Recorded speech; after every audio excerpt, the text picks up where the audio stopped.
para a gente começar, Renato, eu gostaria de te ouvir sobre a sua infância, sua origem familiar, né? Qual era a profissão dos seus pais? Bom, eu nasci em Ribeirão Preto, interior de São Paulo, em 28 de setembro de 1964. É, Meu pai era funcionário público na Secretaria da Fazenda do Estado de São Paulo. Minha mãe era professora primária, também do Estado de São Paulo. Meu pai de origem italiana, né? Meu pai é a primeira geração, na verdade eu sou a segunda geração, meu avô era italiano e minha mãe de origem libanesa, né? Eles se encontraram em São Paulo, casaram-se, foram para Ribeirão Preto e eu passei toda a minha infância em Ribeirão Preto, né? Então, até ir fazer o vestibular e ir para Campinas, eu vivi em Ribeirão Preto, no interior de São Paulo, e era enfim, uma vida de interior, uma vida divertida na maioria das vezes, né? Então eu tenho essa origem familiar com dois funcionários públicos, né? Meu pai na área de secretaria, né, da Fazenda, e minha mãe professora primária. E você chegou a conhecer os seus avós? Por parte da minha mãe, na verdade eu só conheci a minha avó, que morava com a gente. Minha avó tem uma história curiosa, porque é uma mulher que se separou nos anos 30, então enfrentou algumas dificuldades. E eu só conheci essa minha avó. O meu avô, por parte de mãe, faleceu antes de eu conhecer, e os meus avós, por parte de pai, também. Então só tive contato mesmo com a minha avó, que foi morar com a gente a partir de um certo momento, né? Então morávamos eu, minha irmã, tenho uma irmã, né, Paula Monsef Pericinoto, que trabalha com artes plásticas, e morávamos eu, ela, minha avó e meus dois pais, num apartamento em Ribeirão. E como foram os seus primeiros anos de estudo? Qual foi a sua experiência? Em que colégios estudou? Eu estudei, como a minha mãe era professora primária, eu normalmente a acompanhava na escola em que ela dava aula, né? Que tinha um nome bastante significativo, era uma escola que se chamava Sinhá Junqueira, uma escola pública, né? Então, é uma escola que tinha o nome de uma grande família de Ribeirão Preto, de fazendeiros de café. E o tratamento, bom, Sinhá nos remete à época da escravidão. Hoje, pensando, né, a posteriori, é impressionante que uma escola pública tem o nome de Sinhá Junqueira, né? E ela sempre deu aula nessa escola e eu acompanhava. E depois eu fui para uma escola pública próximo da minha casa, que se chamava Guimarães Júnior, Escola Estadual Guimarães Júnior, né? Então era uma escola pública. Eu estudei em escola pública até o início do terceiro colegial, à época, né, que era o período que você começava a fazer já uma preparação para o vestibular.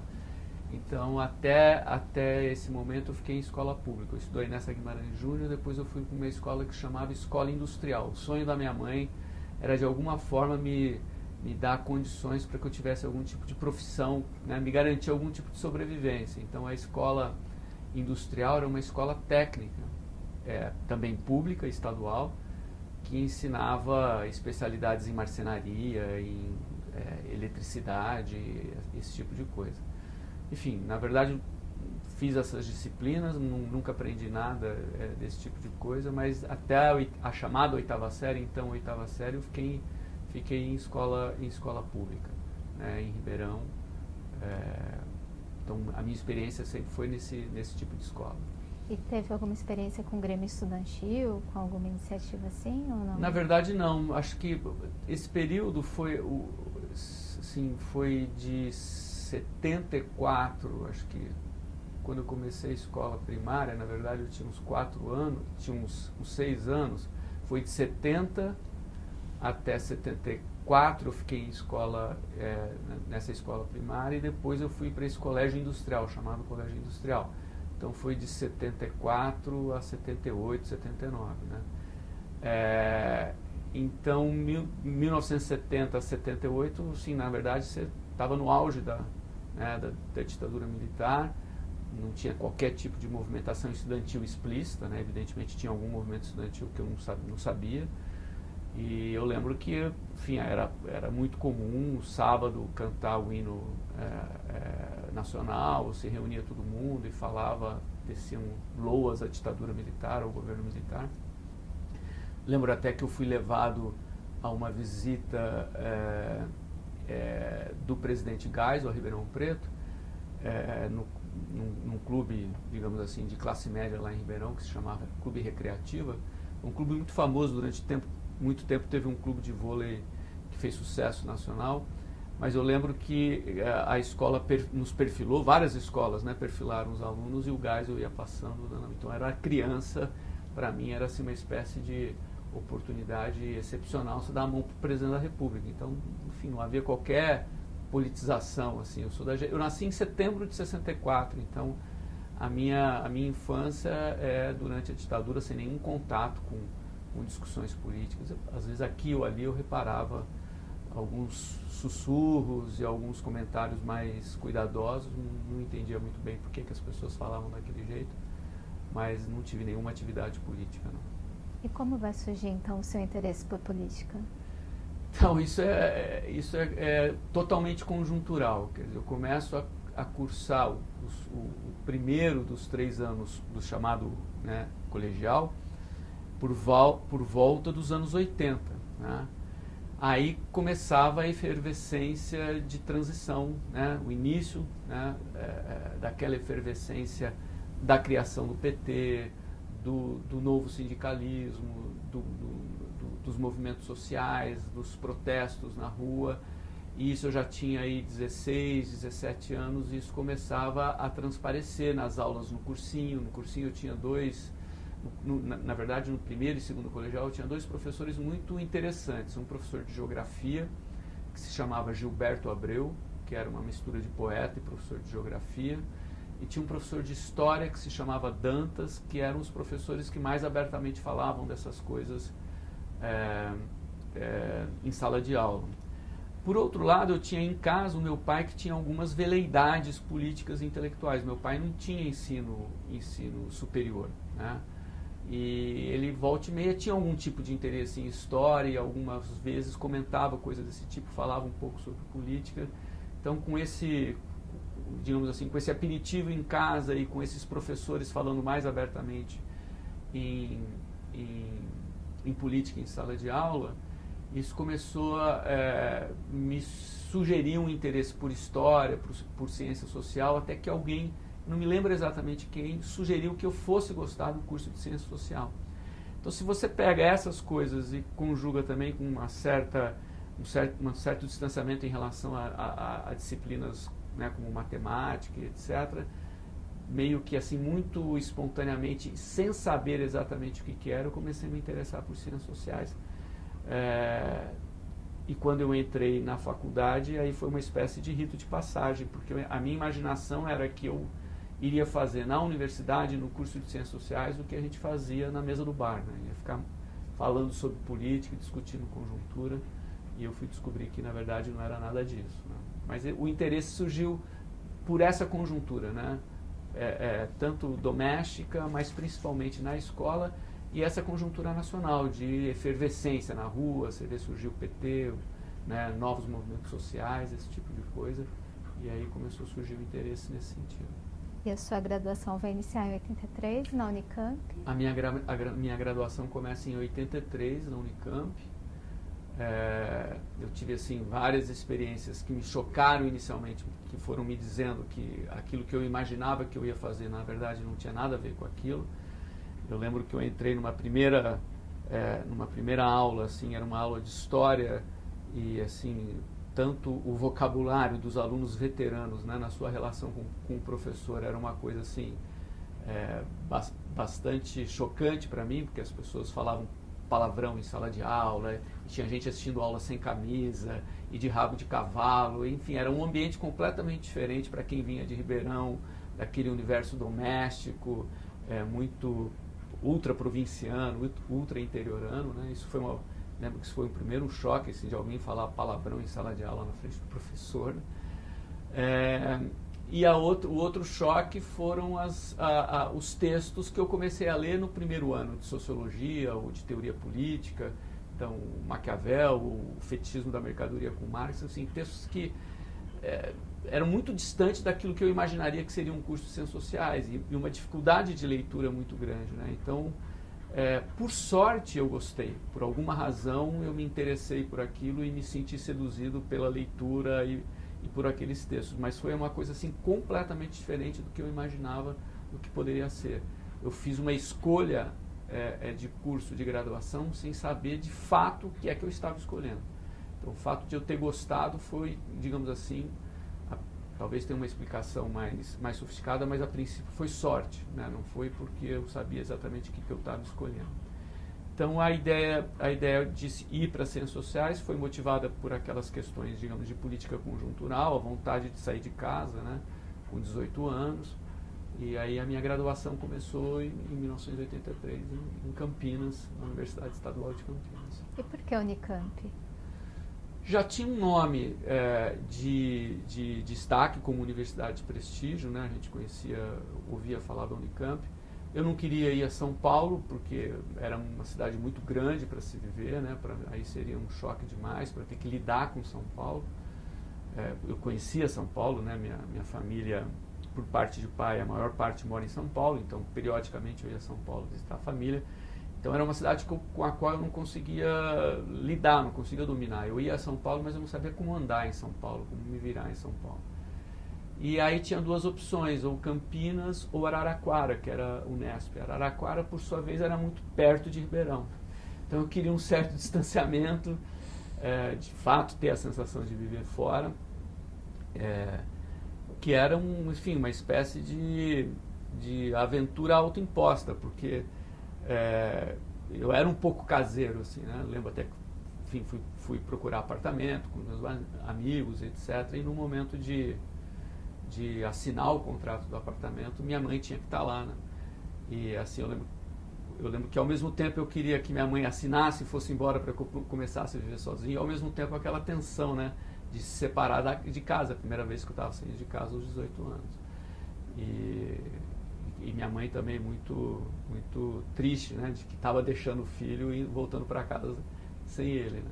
Então, Campinas tinha essa coisa, tinha uma distância razoável e ao mesmo tempo era uma universidade de prestígio, assim, já era uma universidade famosa. Minha irmã fazia pedagogia também, esse era um motivo, né, lá, mas minha irmã cursou 2 anos, depois abandonou. Então, acho que essa foi a principal razão. E como era a estrutura da graduação? Teve disciplinas que te marcaram nesse momento? Teve. Eu até recentemente comentei isso no meu Instagram no Dia dos Professores. A Unicamp, ela me deu a primeira experiência do que era uma vida acadêmica. Eu até digo que, só voltando um pouco à minha origem familiar, quer dizer, meu pai é funcionário público da Secretaria da Fazenda, minha mãe professora primária. Nenhum concurso superior. Minha mãe depois fez uma faculdade de pedagogia em Ribeirão Preto mesmo, com o objetivo de galgar a hierarquia dentro do serviço público, né? Que você teria um curso superior, você melhoraria o seu salário. Não tinha uma cultura acadêmica em casa. Então, do ponto de vista do capital cultural, era um capital familiar, era muito incipiente, né? Então, tudo que eu acumulei ao longo da minha vida foi a partir da universidade pública. Então, a Unicamp foi a primeira universidade que me mostrou o que era uma vida acadêmica, com uma biblioteca suntuosa, com muitas obras, né, com eventos, com professores, né, de destaque nacional. Então, isso foi muito importante para mim. Tanto é que só para dar um pulo adiante, quando eu terminei o meu mestrado e eu voltei quando eu terminei meu doutorado e eu voltei para Ribeirão Preto, mestrado, eu voltei para Ribeirão Preto durante 1 ano, eu dei aula durante 1 ano numa faculdade privada do interior, né? Se chamava Instituição Moura Lacerda. E eu fiquei 1 ano, eu falei, bom, não é isso que eu quero ir para uma universidade que tenha aquele espírito da Unicamp, né? Então, a Unicamp tinha essa infraestrutura institucional, acadêmica, essa vida acadêmica que me seduziu bastante. Eu entrei até pensando em ser professor primário, de escola primária, primário ou secundário, como minha mãe. Num determinado momento eu fiz licenciatura, né, aí tinha que fazer estágio em escolas. Eu também disse, não é isso que eu quero. Então, eu não queria dar aula em faculdades privadas do interior e não queria dar aula para o segundo grau. E positivamente eu disse, eu gosto dessa vida aqui dentro da universidade, eu gosto de fazer isso. Então a Unicamp me deu essa primeira direção profissional, eu não entrei com essa cabeça, né? A minha vida lá dentro as minhas escolhas foram sendo feitas à medida em que eu fui experienciando a vida acadêmica na Unicamp. Era um curso de ciências sociais, como tradicionalmente dividido em sociologia, antropologia e ciência política. E 3 professores me marcaram muito. O meu orientador, que foi o Décio Sais, a professora Evelina Dagnino, que trabalha na área de teoria democrática, e o professor Armando Boito. Principalmente, ou pelo menos inicialmente, pode ser meio trivial isso que eu vou dizer, porque eles davam aula. Eram professores que preparavam a aula. E a aula tinha começo, meio e fim.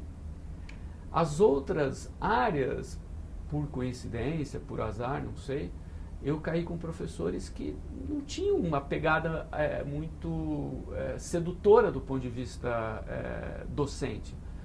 Eram bons pesquisadores, publicavam, etc., mas em sala de aula não tinham muito aquele envolvimento com a sala de aula. Então, você sabe como é que é, assim, o fato de um professor dar aula, de um professor dar uma aula que você entenda, e o fato de você entender te aproxima de certos temas e te distancia de outros. Então, a minha experiência na graduação foi muito nesse sentido, né, de gostar de certas disciplinas porque os professores davam aula. E tinha que defender um trabalho de conclusão para obtenção do grau? Na verdade, não tinha um trabalho de conclusão. Eu acho que o trabalho de conclusão foi introduzido depois. Curioso isso, porque agora eu não me lembro exatamente, mas eu acho que não. Eu não me lembro de ter feito um TCC, algo parecido. O que eu fiz foi iniciação científica, né, com o próprio Décio Sais, que era uma discussão sobre coronelismo, mas eu não defendi um trabalho de TCC. Como chegou esse tema do coronelismo com o Décio? O Décio tinha uma discussão sobre o coronelismo como um tipo de relação. Na verdade, o ponto de partida era a terminologia utilizada por ele era uma terminologia diferente, mas o ponto de partida era muito próximo do Victor Nunes Leal. Então era a ideia do coronelismo como como um tipo de relação social que afetava o funcionamento do sistema representativo. Agora, o Décio acrescentava isso, na medida em que ele era um autor marxista, ele tentava pensar esse processo à luz do processo de desorganização ou desorganização das classes sociais. A ideia dele era que o coronelismo funcionava como um elemento fundamental na desorganização das classes populares no Brasil, principalmente entre os camponeses, os trabalhadores rurais, etc. E aí, na verdade, esse não era o problema da minha iniciação científica. A minha iniciação científica era uma discussão da literatura da sociologia política brasileira que discutia o fenômeno do coronelismo basicamente como um fenômeno familiar ou de parentela, e tentando mostrar como é que a perspectiva do Victor Nunes Leal era mais rentável analiticamente, né? Então, falando do Victor Nunes Leal, da Maria Isaura Pereira de Queiroz, o José Murilo de Carvalho, enfim, todo esse pessoal que discutia de alguma forma coronelismo, mandonismo, isso entrava na iniciação científica. Eu me aproximei do Décio por essa questão didática, docente, ele era um excelente professor, e eu também gostava, eu também não saberia te explicar porquê, mas eu gostava dessa coisa de pensar associações entre política e sociedade, né, ou como certas relações sociais afetavam o funcionamento de certas estruturas políticas. Isso enfim, de alguma forma eu me sentia atraído por isso, por alguma razão eu me sentia atraído por essa questão. Então eu fui por nessa direção, e ali tem até eu digo isso no memorial descritivo de professor titular, tinha até uma arrogância juvenil, né? Porque imagina, eu com 19 anos criticando a Maria Isaura Pereira de Queiroz, era uma coisa meio, obviamente uma arrogância que nasce da ignorância, né? Mas enfim, foi isso. E essa foi uma pesquisa conduzida com uma bolsa da FAPESP, Com uma né? bolsa da FAPESP, acho que por 2 anos, se não me engano. E aí, automaticamente, o seu interesse foi emendar o mestrado em ciência política? Foi emendar o mestrado, é. Aí eu assim, adorei a experiência da iniciação científica, que é um pouco aquilo de você se dedicar, claro, recebendo uma bolsa, e a questão da bolsa era muito, assim, motivo de orgulho, inclusive para minha mãe, porque a partir eu comecei a ganhar a partir do início do 3º ano, então durante o 3º e 4º ano. Durante o 3º e 4º ano, metade do que eu precisava para viver em Campinas eu conseguia prover pela bolsa. Então eu diminuía o custo para minha mãe.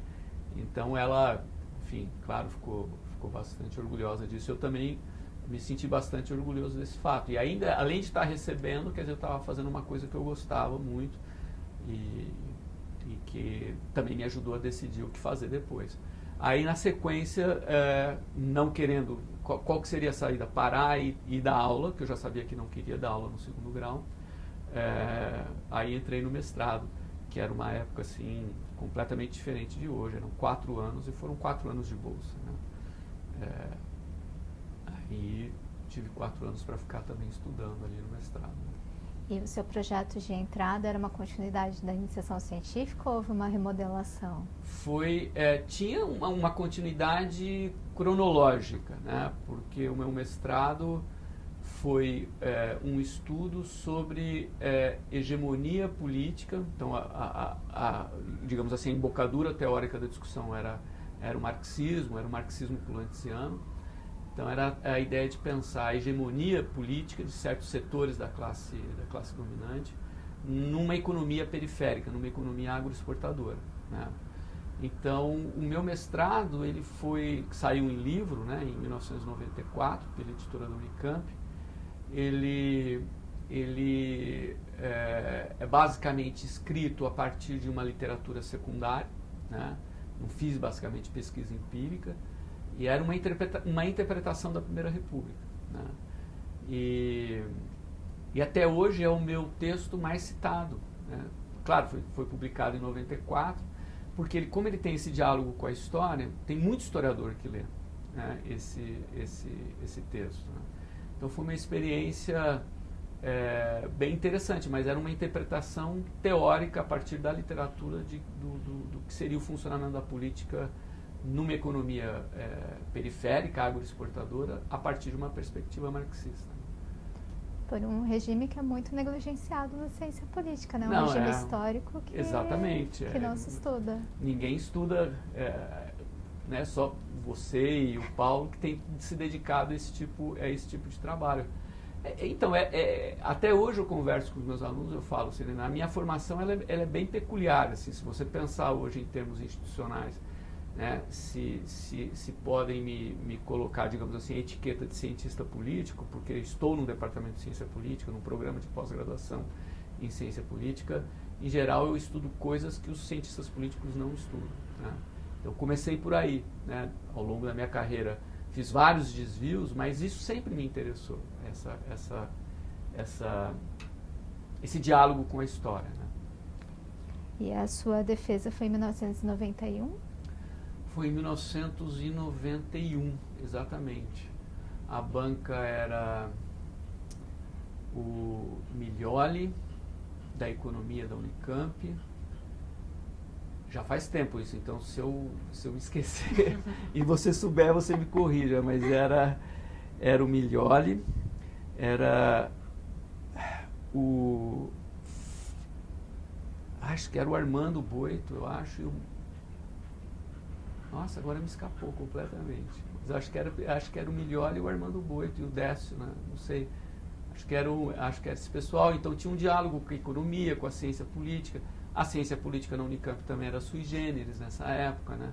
Tinha esses professores que tinham o Décio e o Armando, que tinha esse diálogo com o marxismo, a Evelina, que tinha uma pegada com a teoria política, com Gramsci, discussões sobre democracia e participação política.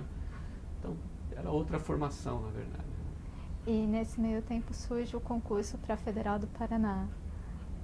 Era algo que já estava no seu radar? O seu objetivo já tinha se tornado prestar concurso para professor universitário?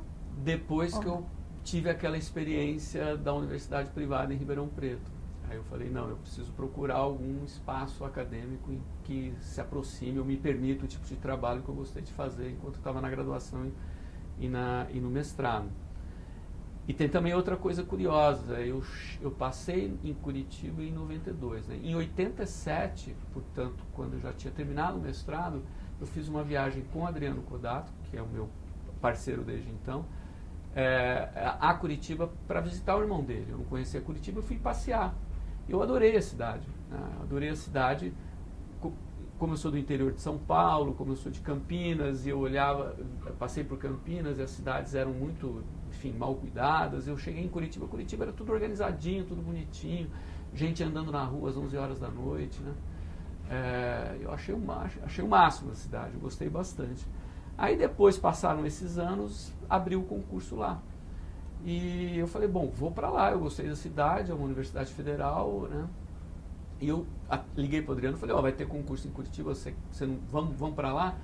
Aí ele falou, não, a ideia do Adriano era ficar em Campinas e fazer o concurso eventualmente, se aparecesse na Unicamp. Eu falei, bom, eu estou indo porque quero arrumar um trabalho numa pública, né?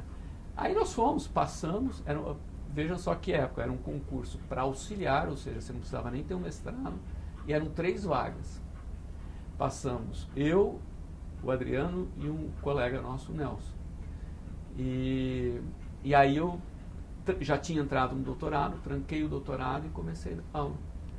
E aí estou lá há 33 anos. E como foi essa experiência inicial como professor de uma universidade federal? Foi boa, assim, eu percebi que, claro, você entra, você é o mais novo, te dão as piores disciplinas, você vai dar aula à noite para geografia e para contabilidade, mas dar aula para mim foi muito, muito, muito importante, em todos os aspectos. Foi bom profissionalmente, eu gosto de dar aula, não sou um professor que não gosta de dar aula, eu gosto muito de dar aula. Eu aprendi muito, porque muito da minha formação complementar veio da atividade docente. Porque muita coisa importante em ciências sociais eu não li quando fiz a graduação, porque os professores tinham um certo viés e não te davam aqueles textos, não organizavam disciplina com aqueles textos. Então, por exemplo, eu tive que ler muito a literatura pluralista americana, muito a literatura de teoria da escolha racional, para atualizar os programas, enfim, para um pouco cobrir um panorama minimamente informativo. Porque quando a gente chegou lá, o curso de Ciências Sociais tinha uma organização muito peculiar, não tinha aquela organização tradicional que já tinha na Unicamp, né? Antropologia, Sociologia e Política como 3 áreas iguais. Era uma mistura de disciplinas, das quais 3 ou 4 eram de política, a área de política quase inexistente, né? Então a gente começou a criar novas disciplinas ali, e eu fui lidando com essa experiência inicial de dar aula, de me organizar, ao mesmo tempo depois começar a viajar para a Unicamp para dar continuidade ao doutorado, que eu fiz basicamente sem licença, eu fiz com licença administrativa, né? Eu não era obrigado a participar de reuniões, mas eu fiz todo o meu doutorado dando aula e viajando para Campinas, que até hoje me faz ter ojeriza de pegar ônibus, porque o tanto que eu viajei pegando estrada e ficando parado em estrada, esse tipo de coisa. Então, foi uma boa experiência, me obrigou a fazer coisas que mais velho você não consegue fazer, né? Depois. Foi a época certa de eu fazer o que eu tinha que fazer. E você mencionou que você tinha ingressado já no doutorado, trancou, e aí vai reabrir em 93, a matrícula. Isso, comecei a cursar em 93. E se manteve com o Décio. Me mantive com o Décio. eu fui meio um pouco tanto, enfim, eu não via muito motivo para mudar, para ter uma experiência fora da Unicamp, porque eu já estava trabalhando e eu estava meio naquela lógica de economia de escala, né? Enfim, não posso me dar o luxo de também inventar muito, porque eu já estou trabalhando, tenho que voltar para lá. O doutorado é uma coisa importante para várias outras, né, procedimentos que você vai fazer dentro da universidade, aumento o salário, etc. Eu não queria correr o risco de uma experiência que pudesse me tomar tempo, no sentido de eu ter que me readaptar a uma instituição, conhecer novas pessoas, um novo orientador. Então eu continuei com o Décio, só que o meu doutorado já foi uma posição crítica em relação ao mestrado, né? Até engraçado, porque o Décio faz o prefácio do livro, depois quando sai o doutorado, já um pouco, digamos assim, não iria lamentando, porque o Décio era bastante aberto, mas fazendo uma crítica às conclusões que eu tirava dos meus achados. E o doutorado foi muito mais empírico, né? Foi muito mais em arquivo, com dados, etc. E como foi a sua experiência de pesquisa de ir a campo? Eu adorei, eu simplesmente adorei. Assim, eu tinha que me policiar para não ficar olhando outras coisas, porque eu ia em arquivo e a minha tese de doutorado era um estudo sobre a relação entre as associações de classe da economia agroexportadora com a burocracia estatal. E eu queria entender, aí já discutindo questão de autonomia do Estado, como é que se relaciona Estado e classe, mostrando como a autonomia da burocracia pode produzir certos efeitos disfuncionais sobre a reprodução social, esse tipo de coisa. Então eu fui empiricamente atrás das atas e dos documentos da Sociedade Paulista de Agricultura, da Liga Agrícola Brasileira, da Sociedade Rural Brasileira. Utilizei muito o arquivo histórico do Estado de São Paulo, da Associação Comercial de São Paulo. E aí você está olhando um jornal, sei lá, dos anos 20, procurando informações sobre a liderança do Partido Democrático. De repente você vê uma reportagem sobre o clássico Palmeiras e Corinthians, em 1900. Aí você começa, leu a reportagem do clássico, ou porque o Zeppelin passou, o Hindenburgo passou sobre São Paulo, enfim, você tem que tomar cuidado, né? Porque tem muita coisa interessante e você perde o foco. E eu adorei trabalhar em arquivo, gostei demais.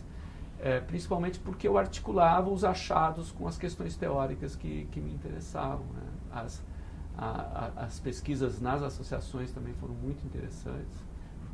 Dei muito valor às bibliotecárias, né? Na Associação Comercial de São Paulo, por exemplo, eu cheguei lá e toda a hemeroteca estava organizada segundo, né, critérios fáceis de você encontrar os assuntos que você queria, porque a bibliotecária da Associação Comercial de São Paulo se dedicava a fazer isso.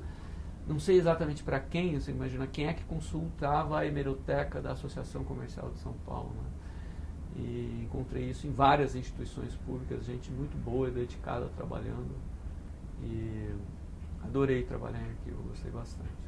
Como era a sua interlocução intelectual sobre os temas de trabalho? Assim, você conseguia ter diálogo com historiadores? Você dialogava dentro da ciência política? Porque o seu tema continuava pouco mainstream. Pouco né? mainstream. Então, ali na Unicamp tinha diálogo, porque todo mundo tinha uma formação mais ou menos similar. O Paulo também, Paulo Costa, né, o Paulo Roberto Neves Costa, que é meu colega hoje lá, trabalhava com temas similares, o Adriano. Então a interlocução era entre nós mesmos. E eu várias vezes apresentei meu trabalho ou na ANPU ou na Associação Brasileira de História Econômica, né? E ali também tinha uma interlocução muito interessante, porque os historiadores econômicos têm aqueles mais quantitativistas, etc., né? Mas tinha também um pessoal que se dedicava a pensar a relação entre política e economia. Então o diálogo de fato não era na ciência política que se fazia no UPERJ, na UFMG, que tem outra tradição.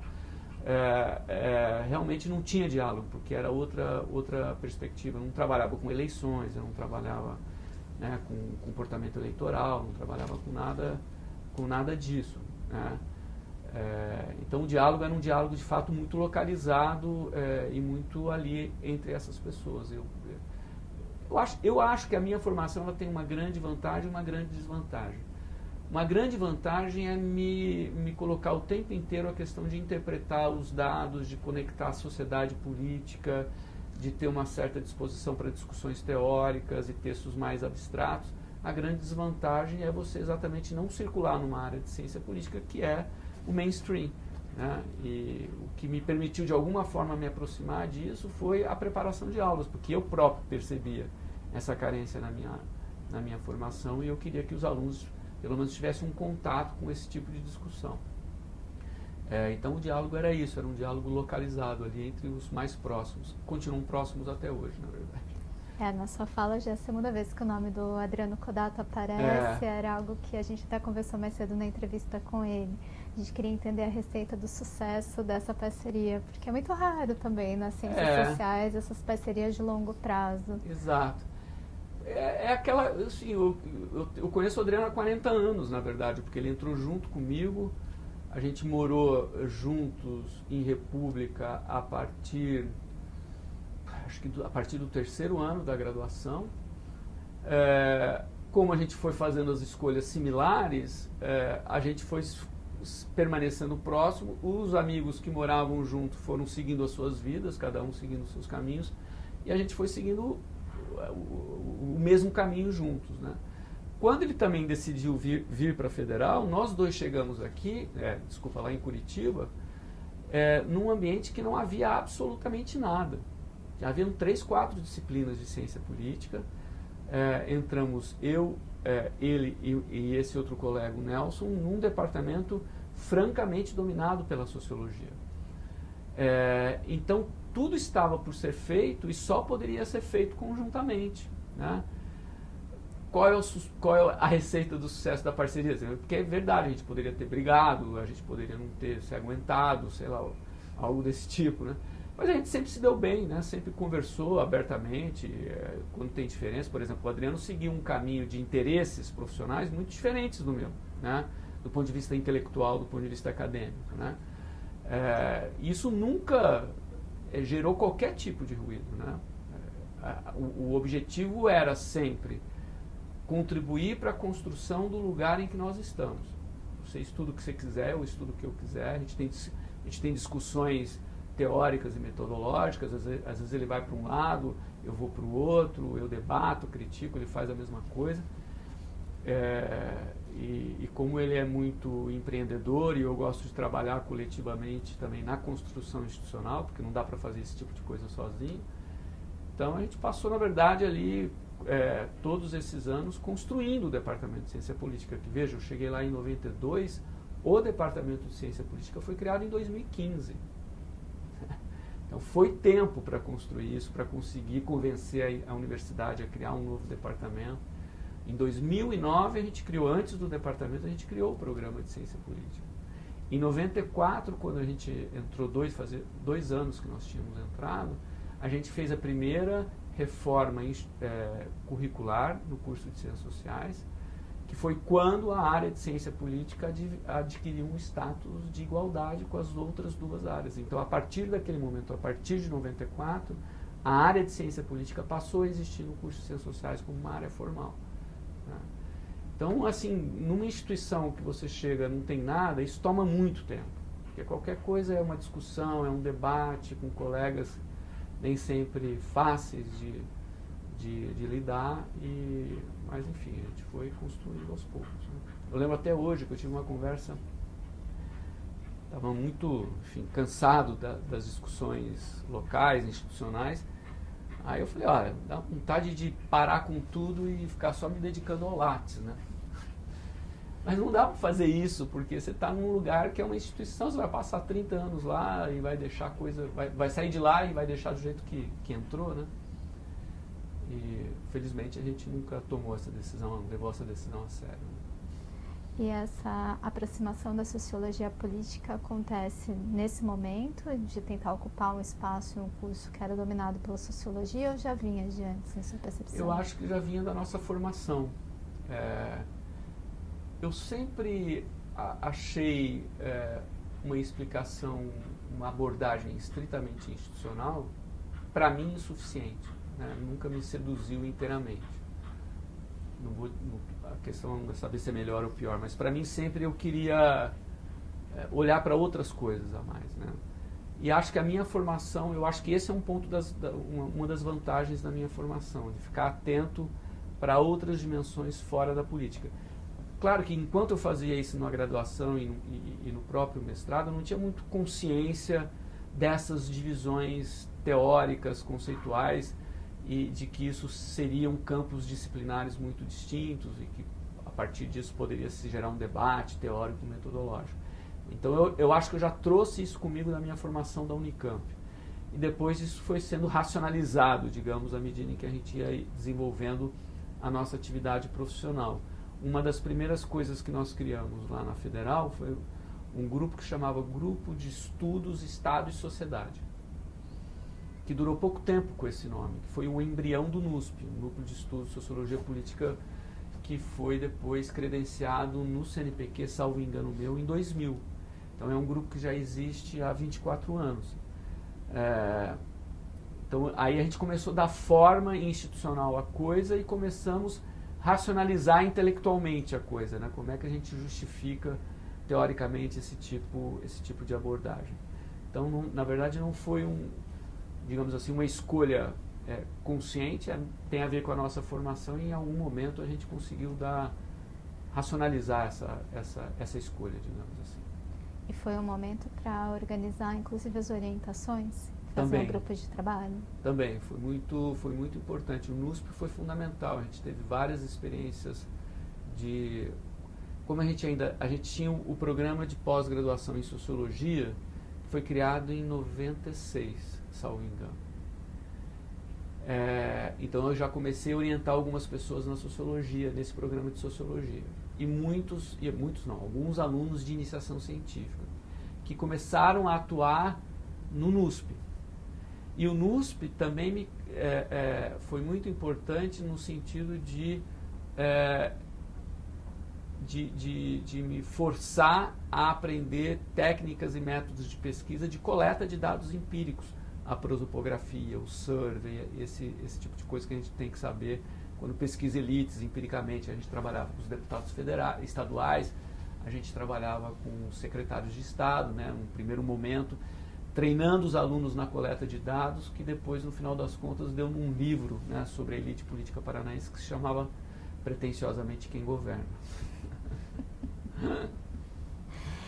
E ainda durante esse turbilhão de atividades, durante ainda o seu doutorado, se torna membro do corpo editorial da Revista de Sociologia e Política. A Revista de Sociologia Política foi uma daquelas coisas que você se mete a fazer sem saber no que é que você está se metendo de fato, né? Acho que foi em 93, com o primeiro número saindo em 94, se não me engano. Eu falei para o Adriano para a gente criar uma revista eu sugeri o nome, que teria que ser uma revista de Sociologia e Política, exatamente porque na minha cabeça essas duas coisas tinham que andar juntas, né? O Adriano comprou a ideia e a gente fez o primeiro número assim de forma absolutamente artesanal. Convidamos algumas pessoas que a gente conhecia, a gente publicou um primeiro número e íamos pessoalmente na gráfica, consultávamos as pessoas que estavam fazendo a diagramação dos textos, tudo muito, muito precário, tudo muito artesanal e tudo tomando muito tempo, né? Você tem que ir na gráfica e a gráfica errava a impressão e trocava as páginas, enfim, foi um negócio infernal. Aí essa coisa foi se estruturando, foi se consolidando com o trabalho direto de nós três, né? O Adriano, o Paulo e eu.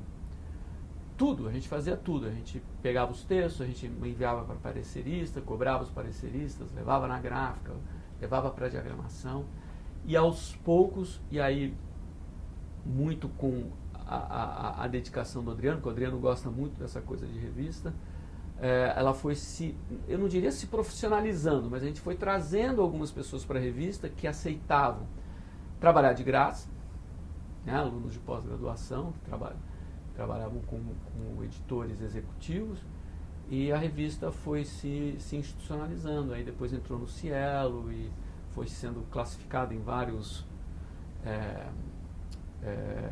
foi sendo indexado em vários bancos importantes.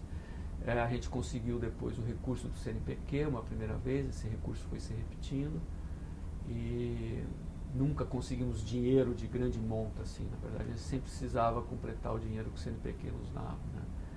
E no determinado momento, bem antes disso acontecer, em 98, se não me engano, 99, eu cheguei uma hora que eu falei assim, eu não aguento mais, né? Eu perdi a paciência, porque era muito trabalho, era muito trabalho sem qualquer ajuda, né, da universidade, não tinha recurso, não tinha nada. Aí o Paulo e o Adriano me seguraram assim, aí, senão era para acabar em 98, porque estava todo mundo meio esgotado, mas aí continuou. Mas aquele sistema em RAD do resumo, da estruturação do artigo, é posterior a isso, né? É bem mais recente aquilo, porque aí o Adriano foi se espelhando em como funcionavam as grandes revistas internacionais e foi emulando esses procedimentos. O resumo era uma forma de forçar as pessoas, os autores, a enquadrar o texto num certo formato. Os resumos que chegavam eram os resumos assim mais estapafúrdios. As pessoas escreviam resumos que no fundo não eram resumos. Então foi uma forma de disciplinar os autores. Houve até bastante reclamação assim, de que aquilo forçava um certo tipo de escrita e de organização do artigo que não contemplava necessariamente todo mundo, né? Mas isso foi bem mais recente, né? A adoção de uma plataforma eletrônica para submissão de artigos também é coisa bem mais recente. Aí já com um conjunto de alunos incorporados a essa atividade. Hoje, basicamente, eu participo só do desk review da revista, né? Então, são alunos já bem engajados na produção da revista que fazem esse processo todo de submissão dos artigos, a escolha de pareceristas, acompanham a formatação XML, esse tipo de coisa. E se imbricavam os alunos que trabalhavam no NUSP com os alunos da Sociologia e Política? Sim. Você começa a perceber quem é mais, como se diz, proativo, quem é mais engajado. E tem alunos que percebem claramente que tem uma dimensão simbólica na prática acadêmica, sem que isso seja pejorativo, que é o fato de que você estar em certas atividades a despeito de não ser remunerada, te dá a você um certo prestígio. Uma pessoa que participou da organização de uma revista A1, ela pode colocar isso no currículo, que eu acho que no mercado acadêmico, digamos assim, de bens simbólicos, isso vale alguma coisa, né? Então, os alunos, tem aluno que percebe isso. E depois da estafa da revista de Sociologia e Política, não bastando, o seu projeto foi virar coordenador do programa de pós-graduação para se estressar um pouco mais. Foi em 2009 a sua entrada, né? Foi em 2009, porque foi quando a gente criou. Éramos eu e a Luciana Veiga.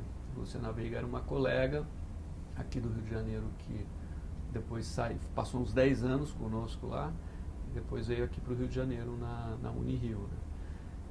A gente tinha que ter um programa de pós-graduação, porque o programa de Sociologia era uma camisa de força para a gente. Ele tinha certos temas, certas linhas, e você podia atuar, né? Nem todo mundo queria atuar naquela linha. Então a gente teve algumas discussões, né, com o pessoal da Sociologia, conversamos com alguns colegas, e aí surgiu a ideia de criar o programa. E aí eu fiquei como primeiro coordenador, a Luciana como vice-coordenadora. Então eu e ela conduzimos todo o processo de submissão ao APCN, né? Desenhar o programa, as linhas, né? A ideia, né? A proposta do programa, e aí entramos com o processo e foi aprovado. Eu fiquei de coordenador de 2009 a 2011. E aí a Luciana, quase sempre a ideia era coordenador e vice, e o vice assume a coordenação, né? E ela assumiu a coordenação na sequência. Você não tentou a reeleição, a recondução? Não. Não, e ainda tive sorte, cara. Eu tive o trabalho do processo de implementação, que tem toda a burocracia da CAPES, mas a partir de um certo momento, quando a avaliação se transformou numa coisa de fato muito tensa, né, que as pessoas tinham que estar atento ao relatório, atento à avaliação, que você sobe de nota, ganha mais recursos, etc. eu já não estava como coordenador, e aí a tarefa de coordenador acho que passou a ser mais tensa, né? O coordenador passou a ter um papel mais estratégico na avaliação do próprio programa. Então, em 2011, logo após a sua saída da coordenação, no ano seguinte vence o concurso de obras científicas da Ampox com o marxismo... Com o marxismo e ciência social. Com ciência social, com a autoria com o Adriano. Esse livro tem uma história engraçada, porque eu estava em Oxford em 2011 e o Adriano me escreveu. Na verdade, a gente fez uma chamada pelo Skype e ele falou assim: estou pensando em fazer um livro assim, um livro assado, mas todos os capítulos já tinham sido publicados, né? Eu falei: mas Adriano, vale a pena? Já foi publicado, não sei o quê. Aí ele falou: não, vale. O que você acha que poderia... Aí a gente conversou o formato do livro e, como eu estava lá, todo o processo de encaminhamento do livro foi o Adriano que fez, né? Então foi a ideia dele de fazer o livro, eu achei que não era o caso, mas ele me convenceu. Aí a gente colocou os artigos juntos, a gente tinha uma série de artigos em conjunto e separadamente, né?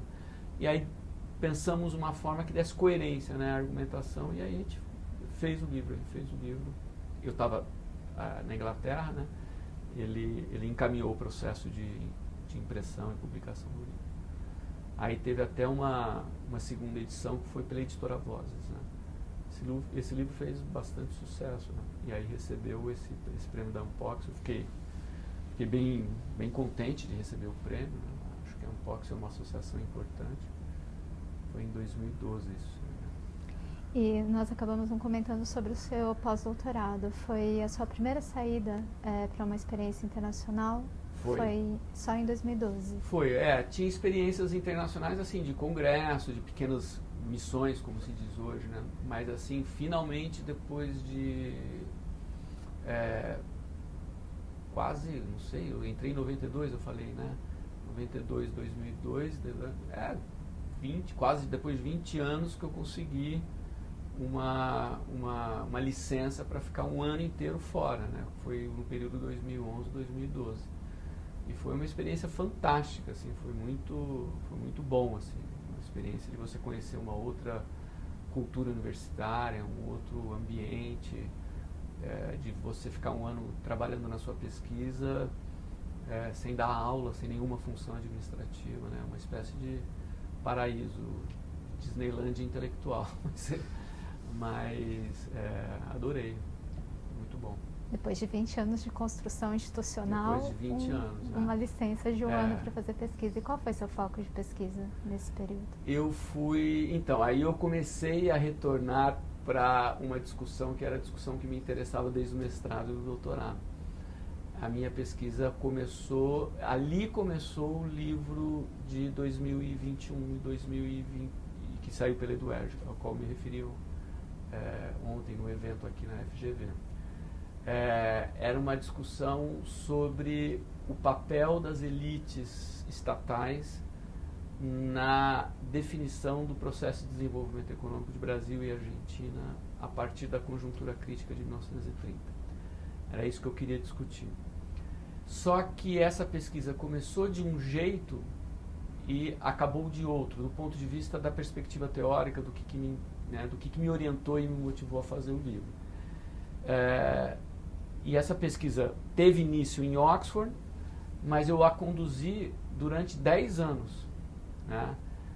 Porque ela era uma pesquisa minha, pessoal, que eu fazia nas margens da minha jornada de trabalho.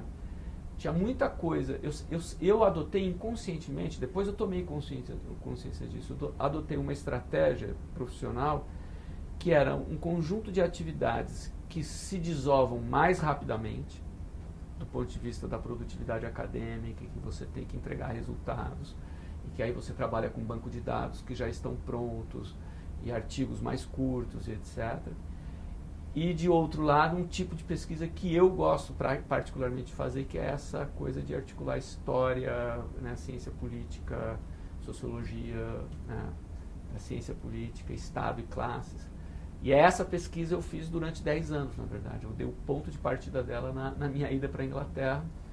Vi que tinha aberto uma porta gigantesca, como normalmente a gente faz, um caminho cheio de uma literatura infinita, né, de 2 países, e fui dando conta disso ao longo do tempo.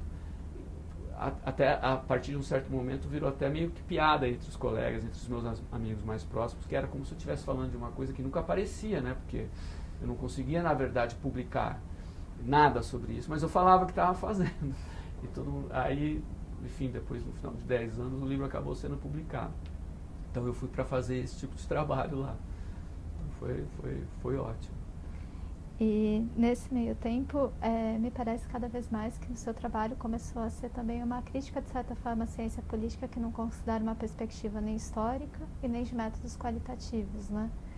Nesse período você publicou alguns capítulos, algumas reflexões, chamando a atenção da ciência política para a falta da perspectiva histórica.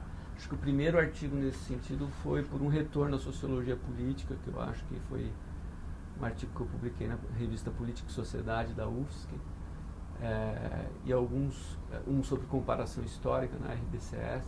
Na RBCS 2013. É aquele tipo de coisa que também é interessante você pensar sobre por que você chega a essas questões. Eu acho que tem um conjunto de gostos pessoais que você precisa racionalizar teórica e metodologicamente. E, portanto, legitimar no campo científico que você está atuando, né? E, na verdade, quando você percebe isso, como em muitas outras coisas que a gente faz, já tem muita gente há muito tempo falando aquilo.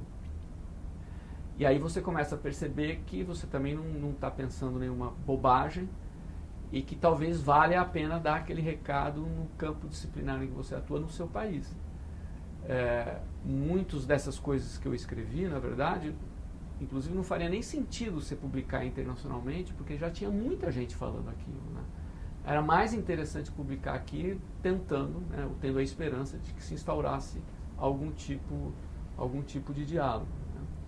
Então eu sempre achei que, na verdade, não dá para fazer ciência social que não seja histórica, né?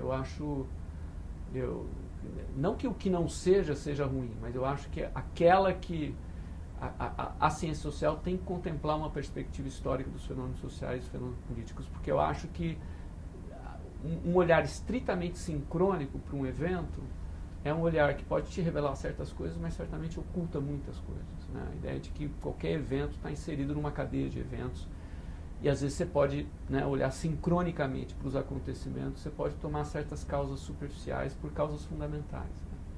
Então, eu tenho feito um esforço no sentido de não apenas fazer um apelo de um retorno à história baseada num eruditismo fútil, né? Mas a história como um instrumento heurístico, né? E bem de longe eu sou original nisso, né? A própria discussão em torno do conceito de path dependence é uma ênfase, né, nessa perspectiva.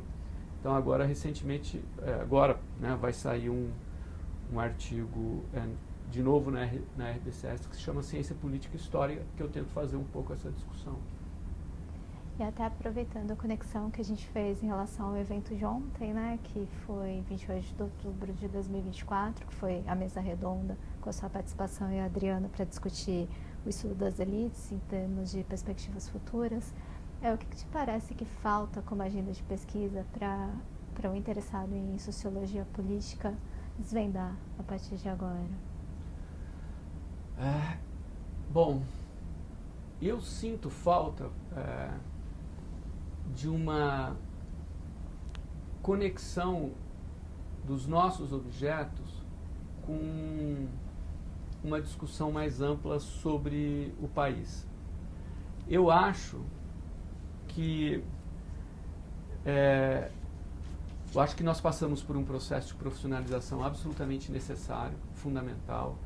Acho que as avaliações da CAPES, mesmo quando pecaram por excesso de produtivismo, foram absolutamente fundamentais para fazer com que a ciência política e a sociologia política e a sociologia se fortalecessem como campo institucional e começassem a produzir, e se mexessem, digamos assim.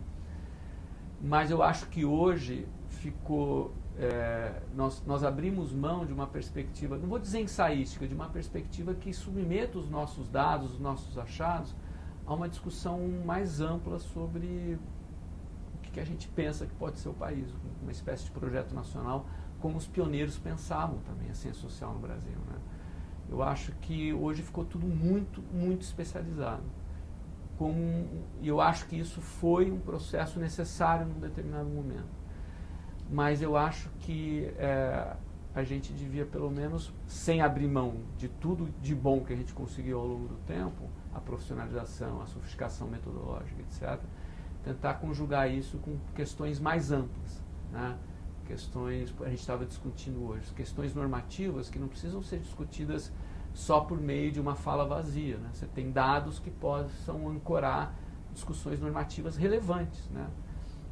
Eu acho que, de novo, não sou só eu que falo isso, em certos momentos a ciência política corre o risco de perder relevância, porque ela tem um objeto absolutamente central, né?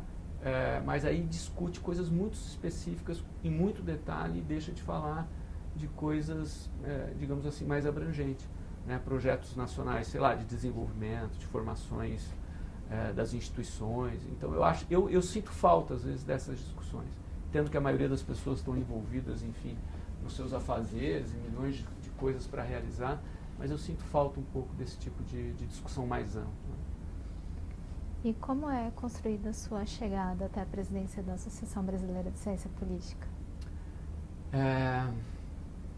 Há todo um processo aí que eu não sei exatamente como ocorreu, mas chegaram a mim. Chegaram em 2016. Eu estava em casa, o professor Leonardo Avritz me ligou e falou que o pessoal estava pensando no meu nome. E eu fiquei um pouco assustado, na verdade, porque é uma associação de âmbito nacional. Você tem que, por mais que eu trafegasse aqui ou ali em outras instituições, conheci algumas pessoas, é um pouco como o convite para essa entrevista nos assustou, assim, com a ideia de precocidade. Será que a gente, né, já está pronto para fazer uma entrevista dessa? Será que estamos prontos para assumir uma associação? Mas aí, enfim, fui convencido e, ao mesmo tempo, fiz o cálculo de que, como somos de uma instituição que era uma instituição do ponto de vista da tradição da ciência política periférica, né, que estava sendo construída, eu falei assim, não, isso também dá uma certa visibilidade para o programa, para o nosso departamento, acho que é importante, conversei com os colegas, e aí assumi a presidência da ABCP com a Cristina Buarque como secretária executiva, né? Na verdade, foi muito interessante. Assim, na minha gestão, eu criei as regionais, né, da Associação Brasileira de Ciência Política. A ideia, assim, a ABCP, ela sofre muito de uma proximidade estritamente sazonal dos seus associados, que é durante o evento. Assim que acaba o evento, os eventos são bienais, né? As pessoas se distanciam da associação, deixam de pagar suas mensalidades, a associação entra num processo de escassez de recursos. E aí uma das ideias de aproximar a associação dos seus associados e dos cientistas políticos foi fazer as diretorias regionais. Funcionou muito bem e parece que o pessoal se engajou bastante na organização das regionais, que organizam cursos metodológicos, enfim. Então foi tranquilo, a secretaria ficava aqui no IESP, né, com um pessoal muito bacana da secretaria, só que não é um pessoal da ABCP, né, é um pessoal, né, do IESP, então isso também gera uma certa dificuldade de gerir a associação. E a organização do evento, que é o ponto alto, né? Dá muito, muito trabalho, tanto na coleta de recursos quanto na organização institucional. Foi a primeira ABCP, isso também eu me orgulho de ter feito, foi a primeira ABCP num prédio de universidade pública, né? Pelo que eu me lembro. Não, a ABCP já tinha ocorrido na Unicamp, mas ela tinha passado num processo de transição, ela tinha ido para a UTES e encarecia demais. Aí a gente voltou para a Federal e o evento foi bem mais barato do que tinha sido anteriormente, deixamos a associação com caixa. Então, acho que a coisa mais interessante que eu fiz na associação foram, de fato, as regionais. Eu acho que mais já se institucionalizou, sabe? E aí, pós saída da presidência da ABCP, aí era hora de colocar o trabalho de pesquisa desde o pós-doutorado no papel e concluir o Ideias, Burocracia e Industrialização na Argentina e Brasil.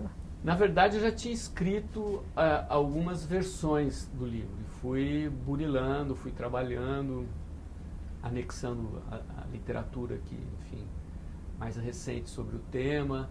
Então essa foi uma das viradas, digamos, do livro. Eu tinha entrado no livro com uma perspectiva específica e ao longo do tempo tomei contato com aquela literatura sobre virada ideacional. Então isso mudou, digamos assim, a embocadura teórica do livro e aí acabei colocando o livro no papel e aí eu fiz uma coisa que eu devo agradecer muito a alguns colegas meus, que foi terminado o livro, ou pelo menos a primeira versão do livro, eu tinha escrito sozinho, sem nenhum diálogo com ninguém, né? Pensando muitas coisas, falei assim, e assim, durante os 10 anos eu oscilava de esse livro tá bom, esse livro é indiferente, esse livro é uma porcaria. Não sabia, sabe, tem dia que você está empolgado, tem dia que você está com preguiça e tem dia que você acha que tudo que você faz é uma porcaria. Então não tinha um retorno do livro, exatamente porque era uma pesquisa minha, né?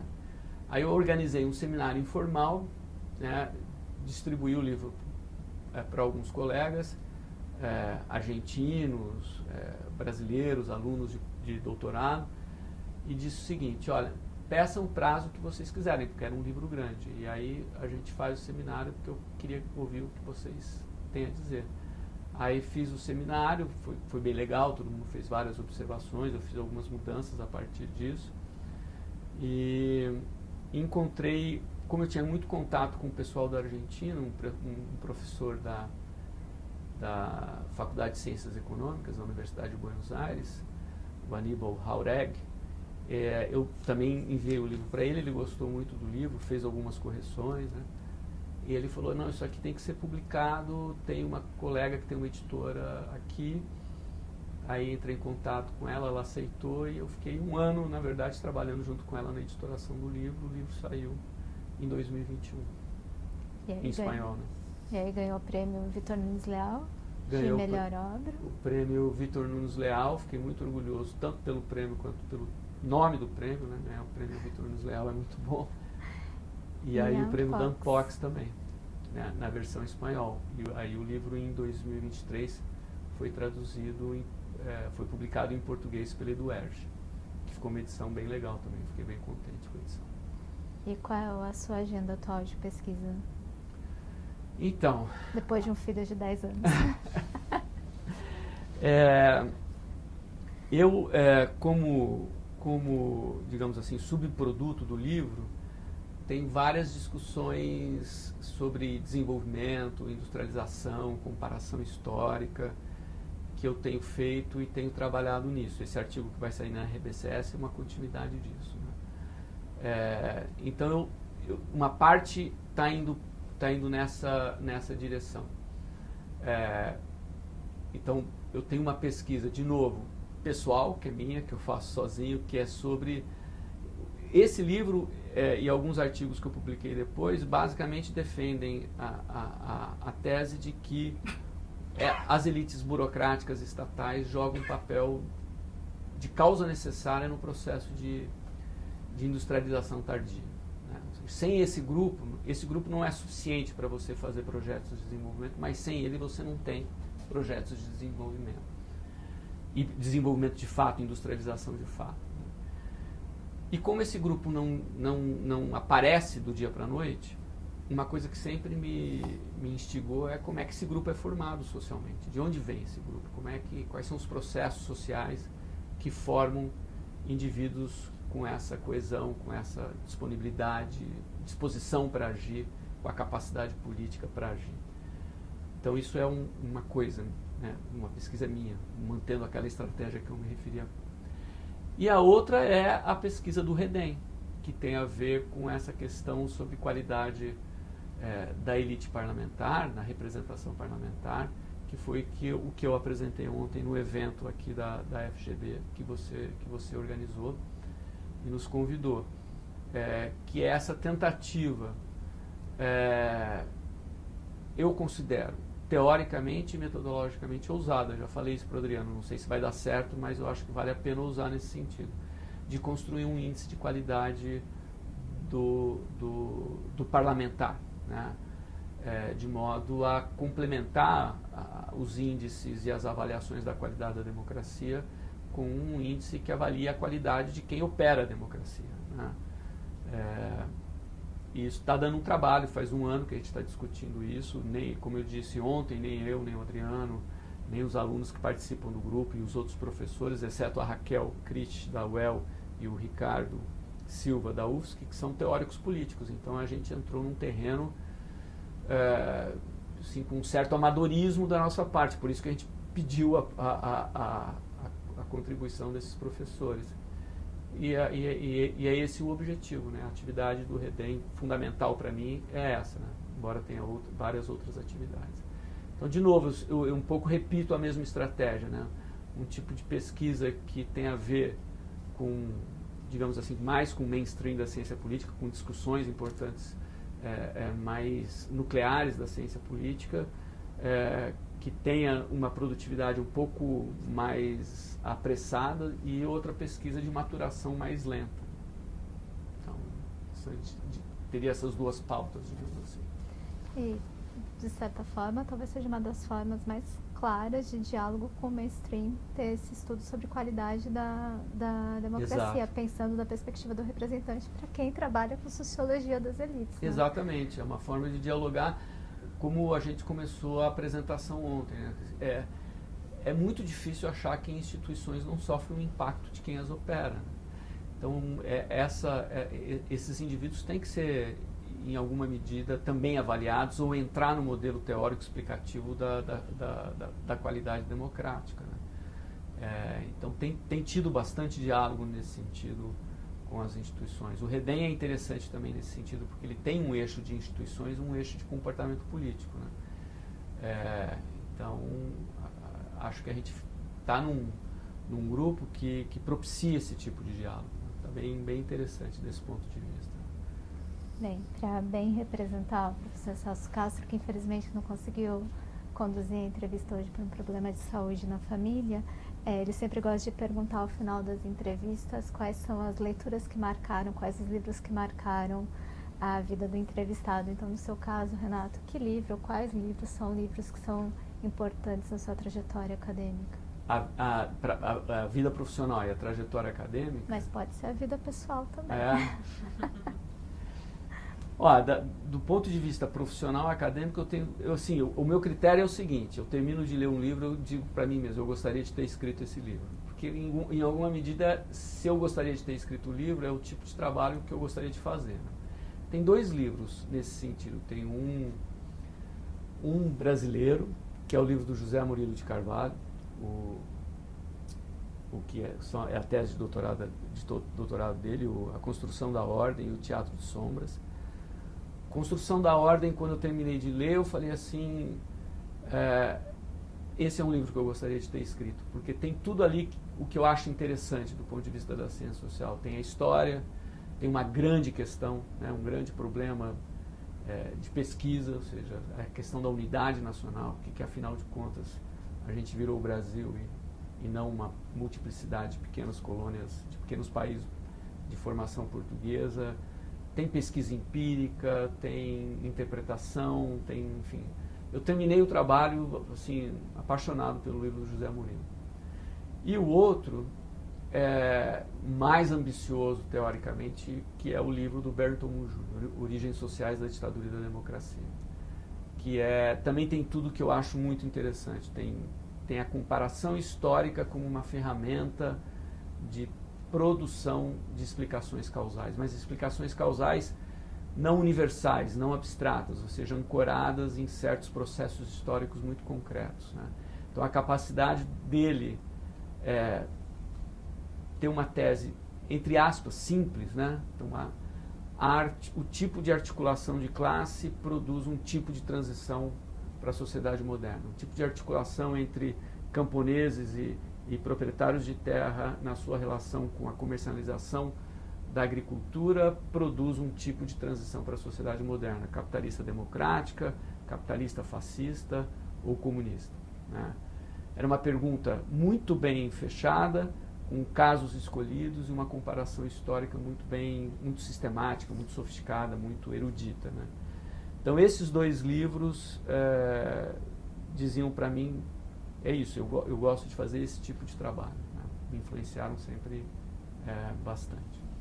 Agora, do ponto de vista pessoal, eu poderia citar vários, mas tem um que eu gosto assim, maravilhosamente, que se chama Newsline, que é um livro de um escritor dinamarquês publicado pela não mais existente Cossack Naif, que era uma editora maravilhosa, que é de um escritor dinamarquês que se chama Jens Peter Jacobsen. É um livro maravilhoso, um livro lindo. Acho que pessoalmente foi um dos que mais me marcou. Laura? Não? Bom, então eu te agradeço, Renato, pela generosidade e gentileza de ceder seu tempo para o projeto Memória das Ciências Sociais. Eu que agradeço, como eu disse ontem, é uma honra estar aqui com vocês. Muito obrigado. Obrigada.